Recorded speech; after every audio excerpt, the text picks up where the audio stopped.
Bonsoir et bienvenue à Les Faiseurs de réalité, l'émission qui vous plonge dans l'univers fascinant des métiers qui façonnent notre monde au quotidien. Aujourd'hui, nous sommes à la rencontre d'un jeune talentueux qui maîtrise ce qu'il fait et il n'est pas à présenter aujourd'hui, il va se présenter lui-même. Bonsoir. Bonsoir, moi c'est Hassan Chebou à l'état civil, Hassan Chebou Nari, mais je suis plus connu sous le nom Hassan SOS. Qu'est-ce que Hassan SOS fait? Je suis photographe professionnel actuellement, mais avant d'être photographe, j'ai entamé d'autres tâches professionnelles qui est de la communication parce que je suis diplômé en communication des entreprises. J'ai été animateur d'une télé de la place et après j'ai embrassé cette carrière de photographe. Qu'est-ce qui t'a inspiré à embrasser cette carrière de photographie? Il faut dire que la communication des entreprises que j'ai étudiée, elle cadre un peu avec cette carrière de la photographie parce qu'on ne peut pas communiquer sans avoir des visuels. Et en communiquant pour un groupe de musique qui s'appelle Thomas Teen, j'étais le manager du groupe et en ce moment j'animais à la télé, je travaille avec des artistes. Donc, quand tu travailles avec des artistes, souvent tu as besoin de contenu pour communiquer sur l'artiste, faire des articles sur les artistes. Donc, c'est là l'idée m'est venue à commencer à prendre des appareils photo pour faire des photos aux artistes. Et c'est de là cette passion-là est venue et j'ai embrassé vraiment la carrière et je me suis auto-formé. Et quand on est auto-formé, souvent, on rencontre beaucoup de difficultés. Et sur votre chemin, quelles ont été vos difficultés que vous avez rencontrées? Bon, être déjà entrepreneur nigérien, c'est toute une vie de difficultés. Parce qu'il y a beaucoup de gens qui nous prennent comme des modèles, qui nous prennent comme des exemples. Donc il faut qu'on essaie de leur dire que le monde où on vit en tant que jeunes que nous sommes, vraiment notre vie c'est toute une difficulté. Mais au début, comme je vous l'ai dit, je me suis auto-formé. Donc pour moi, ce n'est pas des difficultés, c'est des leçons, c'est des cours que je suis en train d'apprendre et je m'exerçais avec mes artistes et avec ma petite sœur Lydia qui est ma toute première top modèle et qui est toujours la top modèle de SOS Shooting. Donc les difficultés, il y en a. Toute une personne qui débute vraiment dans sa carrière doit rencontrer des difficultés, sauf si cette personne il est bien né, il est entouré des jeunes riches, des jeunes qui peuvent l'aider.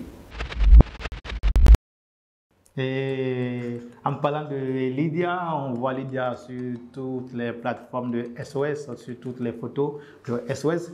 Pourquoi choisir Lydia au début? Choisir Lydia, déjà c'est ma petite sœur, parce que quand j'ai quitté l'orphelinat, il faut savoir qu'à l'orphelinat, moi j'ai été accueilli, on peut dire 0-1 jusqu'à l'âge de 23 ans.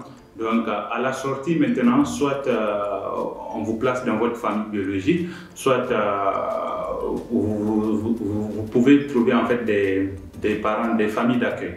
Et la famille de Lydia, c'est une famille d'accueil qui m'ont accueilli chez eux. Et Lydia, c'est ma petite sœur. Et c'est vraiment grâce à son grand frère, l'amitié a été scellée parce que quand je travaillais à la télé, je faisais des festivals en fait pour les artistes. Et j'ai travaillé avec Bombino, le premier artiste touareg avec lequel j'ai travaillé. Et quand la communication passait, il y avait le grand frère de Lydia qui s'appelle Chouchou, qui a le groupe Thomas Teen. Ils m'ont dit, ils ont un groupe, ça serait super de les inviter pour profiter en fait de cette visibilité du festival. Donc voici le contact qui a fait en sorte que j'ai rencontré son grand frère, jusqu'à j'ai rencontré la famille et une famille qui est très religieuse et accueillant, surtout qu'ils accueillent tout n'importe quel moment, que tu sois musulman ou chrétien, c'est des gens qui ouvrent leur cœur, ils ouvrent leurs mains et c'est pour cela que je travaille avec Lydia. Comment Hassan définit le succès dans son métier?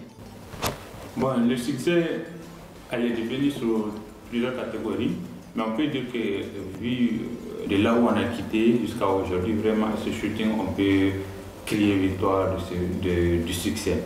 Mais quand on va parler de l'entreprise générale, on ne peut pas crier sur ce succès-là parce que ça reste beaucoup. Quand on parle de succès, on parle d'une entreprise qui peut se prendre en charge.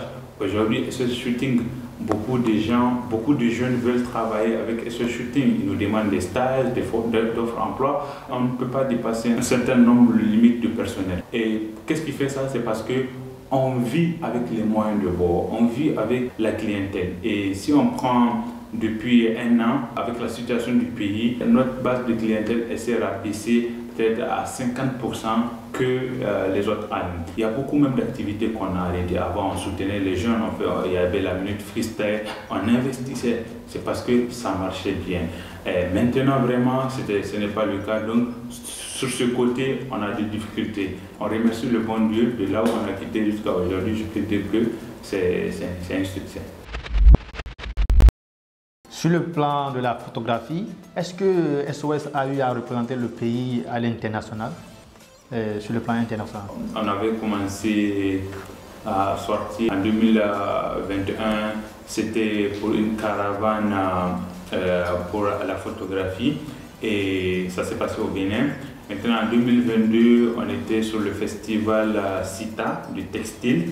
Donc j'ai accompagné en fait la délégation du Niger et une fois que j'ai été là-bas, vraiment le festival a beaucoup aimé parce que ils ont vu les images du Niger plus nettes même que les images du festival. Donc après j'ai été primé là-bas même à Togo, l'Award Eshour TV où je suis le meilleur photographe de l'Afrique de l'Ouest. Et à partir de 2023, j'ai été accrédité par la CAF. Donc c'est l'une des plus grandes sorties quand même qui a touché les Nigériens, qui a touché aussi mon orphelinat parce que jusqu'à SOS Village d'Enfants Monde a réagi. Ils ont dit ah c'est bien de voir un flux de l'orphelinat de SOS Village d'Enfants qui participe aussi à des championnats internationaux. Donc ça quand même c'est quelque chose que je ne vais jamais oublier. C'est pour ça même j'ai mis cette photo là dans mon bureau et quand je regarde cette photo vraiment je ressens quelque chose et cette photo seulement me dit qu'il faut continuer. Et il y a de l'avenir. Voilà, il y a de l'avenir.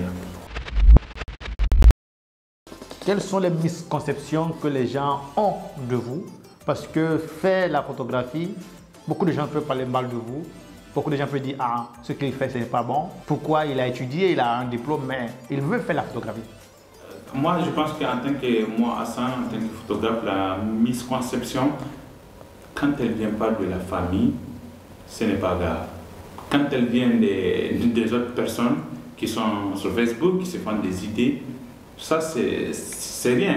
Les premières personnes qui doivent intervenir, c'est mes éducateurs, mes parents orphelins de l'orphelinat SOS Village d'Enfants. Parce que si aujourd'hui il y a quelqu'un qui a investi dans mon éducation, c'est mon orphelinat. Ils ont payé tout. Jusqu'à je suis parti faire les fins des études en communication, c'est eux qui peuvent se dire ah, l'enfant là il dérape, hein. On a payé tout ça, mais jamais. Il n'y a aucun encadreur, il n'y a aucun membre du village d'enfants SOS qui m'a une fois dit ah, qu'est-ce que tu fais de la photographie?